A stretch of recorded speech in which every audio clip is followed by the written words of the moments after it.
Hi, everybody. This is Luke at the Troy Library.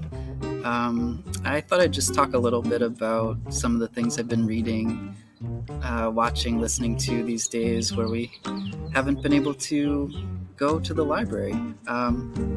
So we can't wait to get back to it, but in the meantime, maybe I could recommend a few things that I've been spending some time with.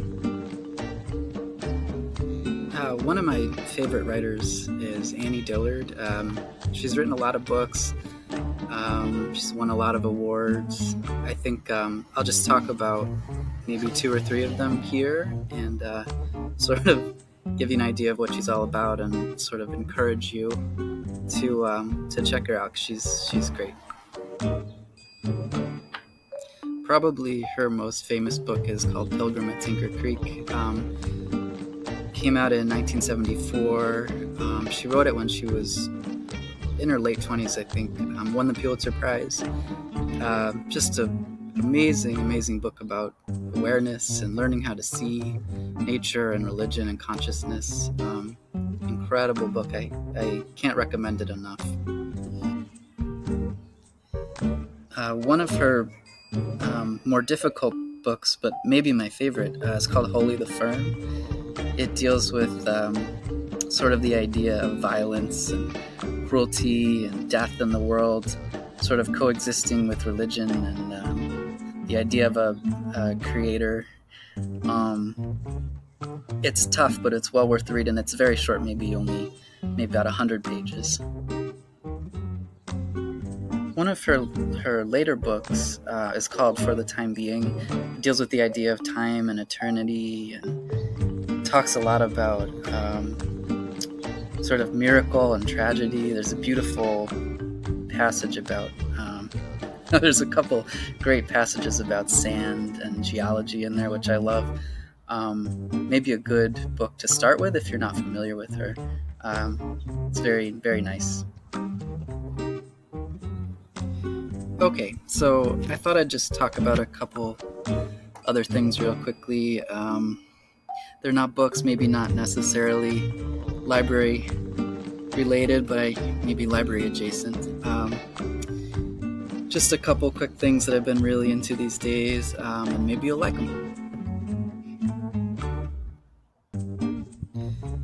Okay, so I watch a lot of stand-up comedy, and one of my favorites is this guy, Mike Birbiglia. He's got a few specials on Netflix, Amazon, but my favorite is his special called My Girlfriend's Boyfriend. It's about meeting his wife, struggling with the concept of marriage, about a car crash he was in. But mostly, it's about sort of learning how to admit when you're wrong and growing from that, rather than sort of digging in your heels, which is something I think we can all use these days. It's a very thoughtful, kind, super funny comedian. Highly recommend it.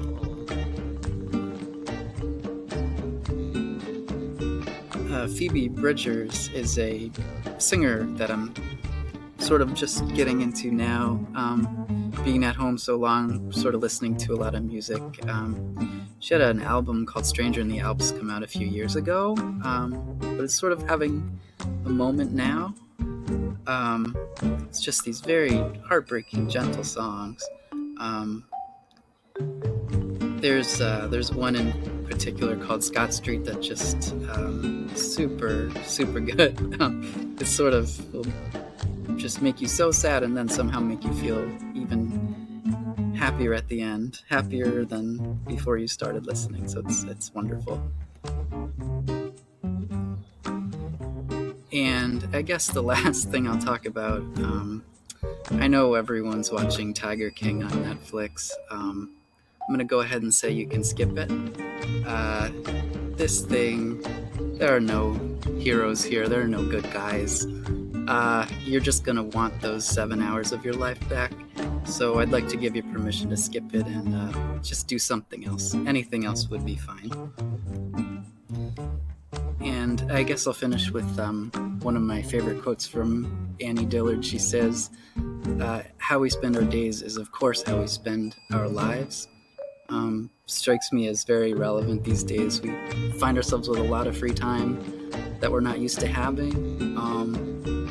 Just don't waste it, try to find the good out there and be gentle, and try to enjoy it the best you can.